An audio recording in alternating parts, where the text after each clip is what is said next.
Sinabi po kahapon ni Presiding Chair Senator Cheese Escudero, ang binabanggit po niya, maglalabas daw po siya ng ruling regulating public statements ng councils kasi galing po ito doon sa naibahagi ng isa sa mga defense counsel, si Attorney Season po, tungkol doon sa naging Facebook post ng kasamahan niyo po sa prosecutor na si Attorney Ligutan. Ano pong reaksyon niyo dito? Rerespetuhin at gagalangin natin no, kung anong order na ilalabas ng presiding officer sa bagay na yan. No? But paukol ho dun sa nasabi na post ni Attorney Ligutan, no, bibigyan naman siyang pagkakataon no, para makasagot din sa Lunes no, sa bagay na yan. But I think based on what he has explained also yesterday, wala naman hong intention no, to disrespect anyone. Sa kanya lang naman, so being a professor also, at alam niya, madaming mga sumusubaybay din na mga law students, new lawyers, and even general public na interesado. No?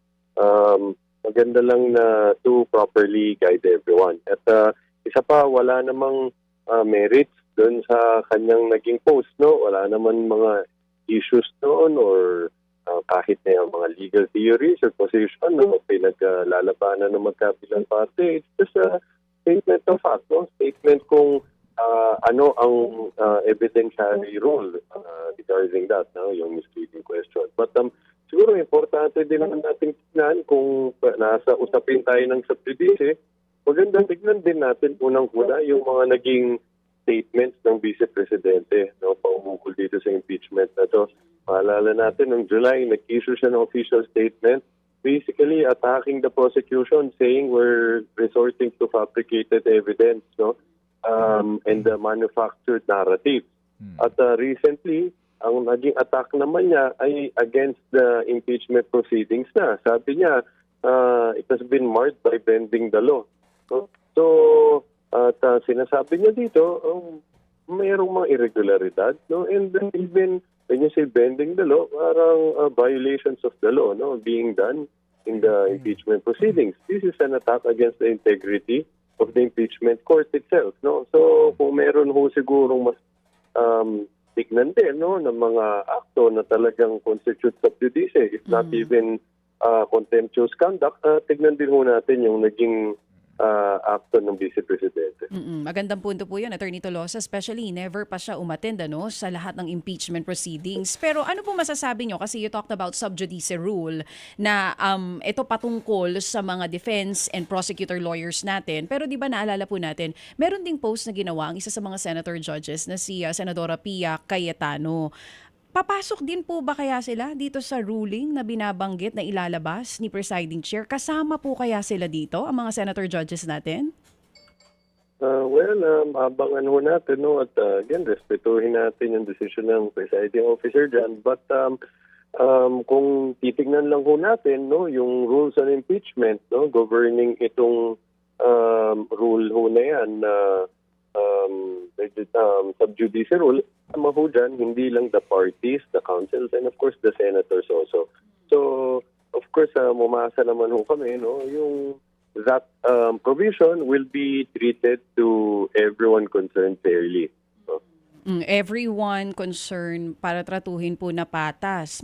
Speaking of that, napag-uusapan na natin itong mga one-sided na mga post, pahayag na ibinibigay po ng mga lawyers natin outside of the impeachment court, and napag-usapan din yung tungkol dito sa mga senator judges, and you have said yung tungkol kay VP Sara Duterte. Meron na po bang balita tungkol dun sa kung may sanction man na ibibigay po ang impeachment court sa isa sa mga senator judges? May balita na po ba doon sa naging post ni Senator Pia Cayetano? Wala pa ho, no. I don't think we've heard anything no mentioned about that during the impeachment proceedings. So. Will you raise that next week po kung sakali man, or wala sa posisyon ang prosecutor lawyers natin to raise this issue about the senator judge?